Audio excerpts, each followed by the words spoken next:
Today's video is sponsored by Dickson Githui, a true patriot and a Kenyan nationalist at heart.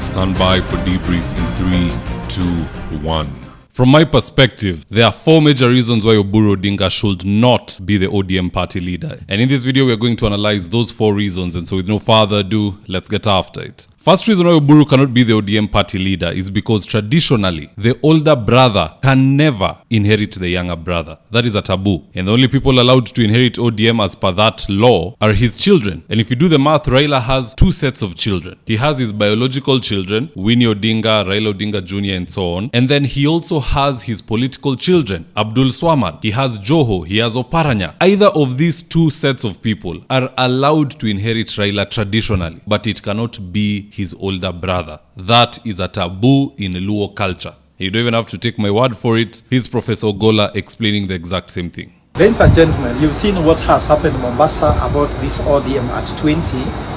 And I can tell you something very important, that Oburu Odinga has inherited his younger brother's party. There's something very wrong. As Luos, an older brother cannot inherit from a younger brother. You cannot even enter the home of your younger brother if they build the home before you build your home. You cannot inherit the wife of your younger brother as an elder brother. It is abomination. It is against our customs and tradition.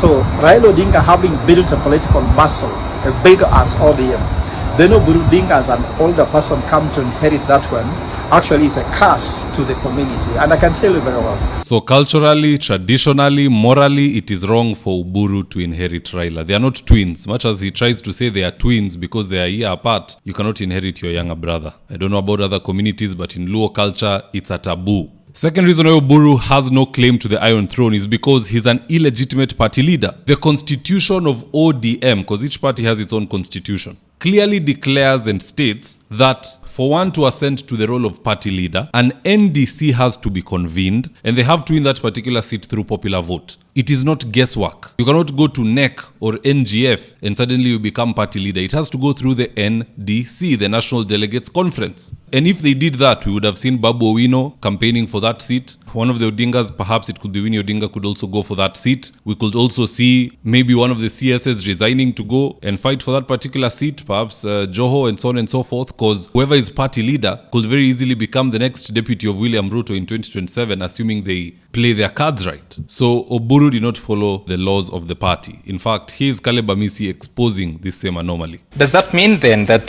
Dr. Oburu Odinga is party leader unconstitutionally? Definitely it is, because this is the constitution of the party and it can be challenged. In fact, if your nomination certificate will be signed by Oburu, it will be challenged in court, because the constitution is very clear that you need a national delegates conference to elect a new party leader.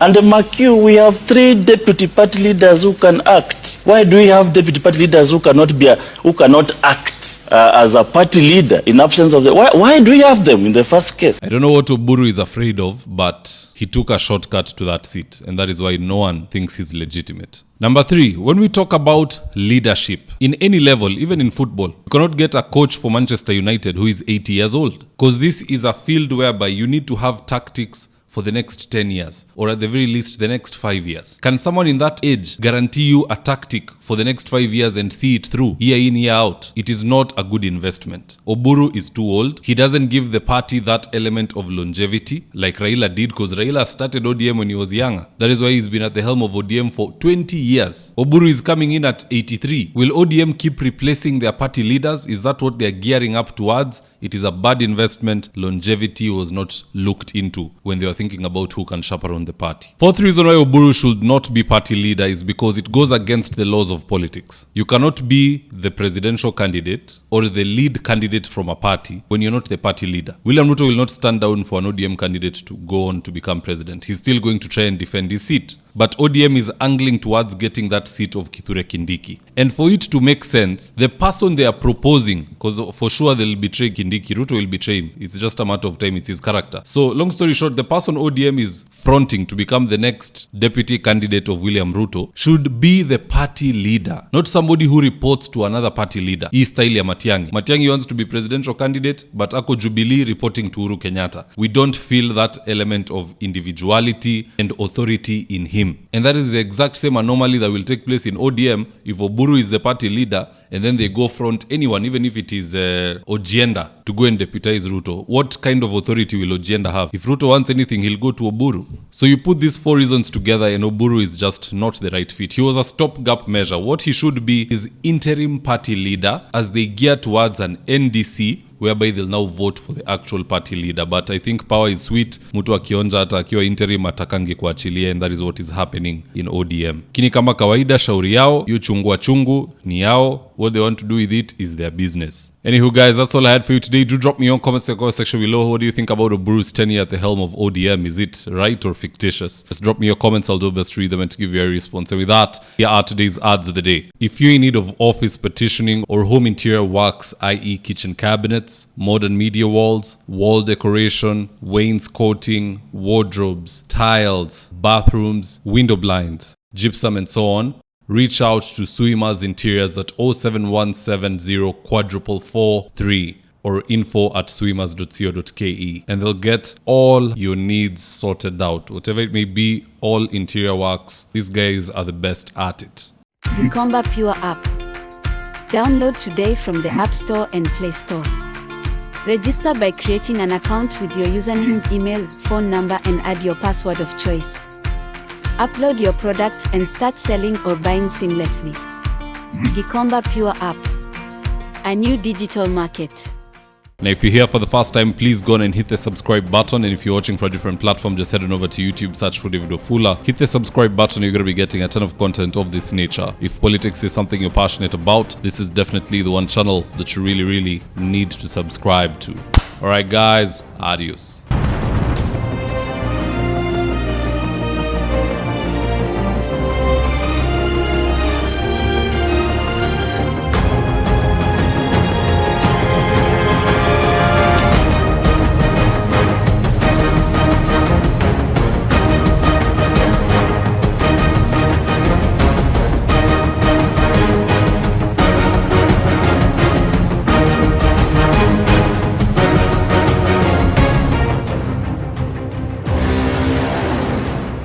Thank you for choosing David Wafula as your primary news platform. We put countless hours in research, recording, and editing. By showing up each and every day to watch our videos, you encourage us to generate more videos for the viewers. We are on a mission to inform, educate, and build a better tomorrow. To our thousands of followers in a world full of presidents, kings, and queens, you are the real gem. Adios.